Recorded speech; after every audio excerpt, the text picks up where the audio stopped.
Shalom, salam berkat dari kami untuk pendengar sekalian. Saat ini pendengar akan diberkati dengan program Hari Ini Harinya Tuhan bagian yang ke-8. Sebuah program rohani tentang doktrin Alkitab yang menolong kita untuk semakin tertanam dalam kebenaran firman dan bertumbuh dalam kemuliaan. Bersama hambanya, Pendeta Gilbert Lumendo, STH. Banyak orang merasa doktrin Alkitab sebagai sesuatu yang membingungkan. Tetapi tahukah saudara bahwa doktrin Alkitab intinya adalah memahami Alkitab dengan benar, dengan pemahaman yang sistematis, sehingga kita terus dapat tertanam di dalam kebenaran firman, sehingga kita terus bertumbuh di dalam kemuliaan Allah. Buka hati saudara sekalian untuk menerima berkat-berkat firman-Nya hari ini. Mendengar kata puasa, seringkali kita bertanya, apakah orang Kristen harus berpuasa? Lalu sebagian lagi bertanya, kenapa kita harus berpuasa? Sebagian lagi dengan sinis akan berkata, jangan-jangan cuma mau ikut-ikutan. Namun Alkitab buku yang luar biasa.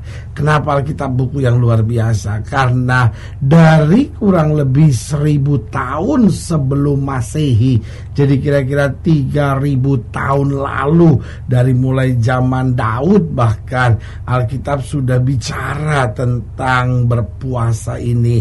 Hanya bedanya jelas kenapa kekristenan mengajarkan puasa, bahwa puasa itu bukan aksi mogok makan. Artinya gini, saya udah doa kok Tuhan belum jawab, supaya Tuhan jawab nih, saya nggak makan nih sampai Tuhan jawab. Itu kan bukan puasa, itu kan aksi mogok makan, protes sama Tuhan, memaksakan kehendak supaya Tuhan mengerjakan persis seperti yang kita harapkan. Namun puasa itu belajar memahami kehendak Allah. Makanya selalu saya katakan bahwa dalam puasa bukan kita memaksa Allah untuk melakukan apa yang kita mau, tetapi kita memaksa diri kita untuk supaya melakukan apa yang Tuhan mau. Nah, puasa juga bukan hanya tidak makan dan tidak minum sebetulnya, tapi puasa itu sebetulnya tidak sempat makan dan tidak sempat minum. Kenapa? Karena dalam berpuasa sebetulnya kita sedang mau disibukkan dengan hal-hal rohani. Jadi kalau kita puasa terus jalan-jalan di mall, kita puasa lalu nonton-nonton TV, itu bukan puasa. Jangan-jangan itu cuma diet, saudara-saudara. Karena puasa yang benar bukan tidak makan dan tidak minum. Kenapa kita tidak makan, kenapa kita tidak minum? Di samping kita sedang mau menyalibkan daging, tapi kita juga sedang mau menggantikan makanan kita. Seperti yang Yesus katakan, manusia hidup bukan dari roti saja, tapi manusia hidup dari setiap firman yang keluar dari mulutnya Allah. Jadi orang berpuasa itu harus bergaul dengan doa, orang berpuasa itu harus bergaul dengan firman, dan orang berpuasa itu harus aktif dalam hal rohani, sehingga betul manusia lahiriahnya merosot, tapi manusia batiniahnya, manusia rohaniahnya dikuatkan, diteguhkan oleh firman. Haleluya. Selamat datang dalam program kita hari ini, Harinya Tuhan, sebuah program rohani yang kembali mengingatkan kepada kita betapa pentingnya kita menjadikan firman Tuhan sebagai dasar keseharian hidup kita. Karena selama kita menjadikan firman Tuhan sebagai dasar keseharian hidup kita, langkah-langkah ke depan kita penuh dengan kepastian, kemenangan, berkat, mujizat, dan perkara-perkara besar. Haleluya. Dan dalam program ini kita memang sedang membahas tentang puasa. Karena persoalannya banyak kali kita tidak lagi ditekankan tentang puasa. Kekristenan kita mulai menjadi kekristenan yang hanya belajar yang indah saja, tetapi justru bicara tentang penyalipan daging, bicara tentang puasa, seringkali sudah tidak didengung-dengungkan lagi dalam gereja. Padahal ada saatnya Yesus berkata kepada murid-muridnya bahwa yang seperti ini hanya dapat diusir lewat doa dan puasa.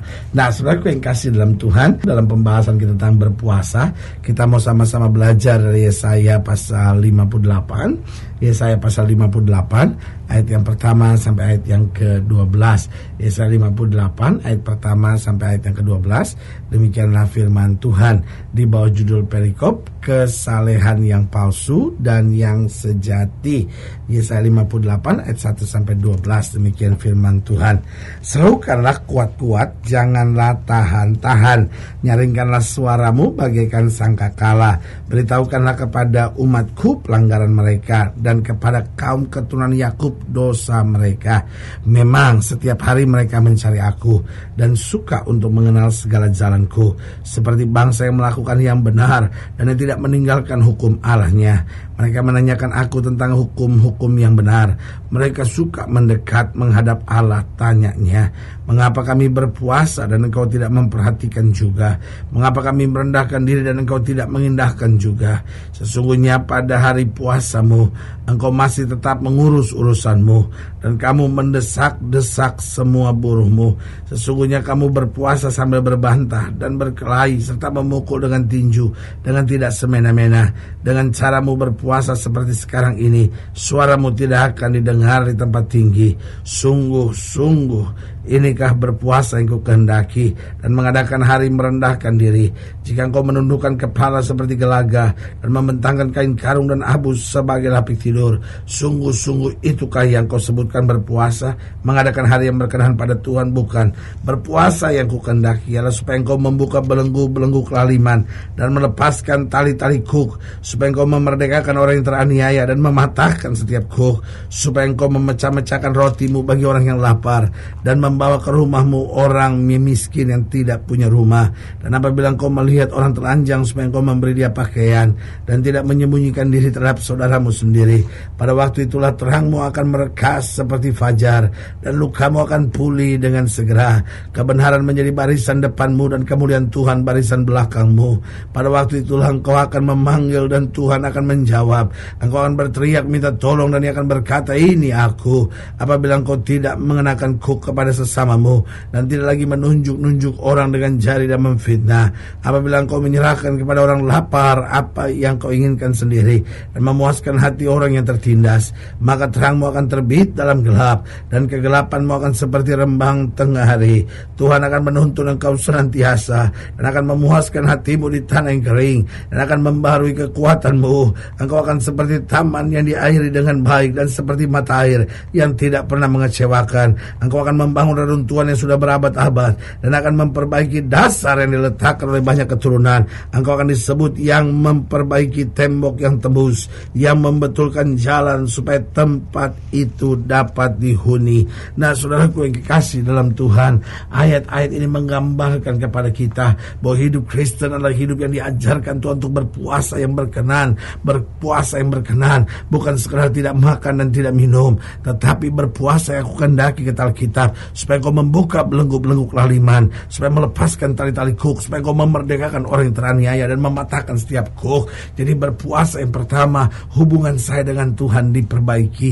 Yang kedua, berpuasa itu hubungan saya dengan firman diperbaiki. Yang ketiga, berpuasa itu hubungan saya dengan sesama diperbaiki. Dan yang keempat, berpuasa itu lewat saya orang lain dapat memperbaiki hubungannya dengan Tuhan. Jadi yang pertama, hubungan saya dengan Tuhan diperbaiki. Hubungan saya di dalam kehidupan sehari-hari diperbaiki. Hubungan saya dengan sesama diperbaiki. Dan kemudian lewat saya hubungan orang lain dengan Tuhan dapat diperbaiki. Haleluya. Lalu ada banyak yang tanya, kalau gitu puasa itu berapa jenis sih pendeta sebetulnya? Saya lihat ada beberapa, contohnya puasa biasa. Gimana puasa biasa? Puasa biasa ini sebetulnya gini, dari jam 6 pagi sampai jam 6 sore. Jadi tidak makan siang, tetapi dia tidak makan juga dan juga tidak minum. Jadi dari jam 6 pagi sampai jam 6 sore dia mengaktifkan diri untuk hal rohani. Lalu yang kedua, itu yang namanya puasa intensif. Kalau yang pertama tadi sebetulnya yang disebut puasa biasa. Jadi puasa biasa dari jam 6 pagi sampai jam 6 sore. Dia tidak makan, dia tidak minum, dan dia isi hidupnya banyak dengan firman. Ini juga masih bisa tetap mengerjakan kegiatan sehari-hari. Kalau dia karyawan, dia pegawai, dia seorang polisi, dia seorang pengacara, dia seorang artis, mungkin dia seorang olahragawan, tapi tetap dari jam 6 pagi sampai jam 6 sore. Lalu yang kedua yang disebut puasa intensif. Puasa intensif ini bisa 3 hari misalnya, bisa 5 hari misalnya, bisa 7 hari misalnya, dan ini selama 3 kali 24 jam, selama 5 kali 24 jam, selama 7 kali 24 jam. Ini tidak makan, tetapi biasanya disarankan untuk tetap minum air putih saja, ya kan. Dan ini puasa intensif. Biasanya biasanya puasa-puasa begini karena ada sesuatu yang sedang diharapkan. Misalnya dia lagi ingin bergumul untuk bagaimana Tuhan supaya rumah tangga saya pulih. Dia ingin sekali mengerti maksud Tuhan untuk itu. Atau ada orang-orang yang saya rindu dipenuhi dengan baptisan Roh Kudus. Saya mau puasa 3 hari, 7 hari, 5 hari, ya kan. Makanya ini disebut puasa intensif. Tapi yang selanjutnya itu puasa khusus. Jadi puasa biasanya ini untuk waktu yang lama, dan biasanya ini berhubungan dengan nazar. Dia bernazar sesuatu. Kalau anak saya sampai berhenti narkoba, kalau suami saya kembali ke gereja, saya bernazar pada Tuhan karena saya puasa. Puasanya seperti Daniel, puasa yang tidak makan sedap-sedapan, ya kan. Biasanya puasa khusus ini tidak makan daging. Tidak makan daging bukan karena dia bukan pemakan daging, dia mungkin terlalu suka daging, jadi dia korbankan sesuatu yang dia paling suka, ya kan. Atau sesuatu yang paling spesial. Ada orang yang mungkin senang sekali minum soda misalnya.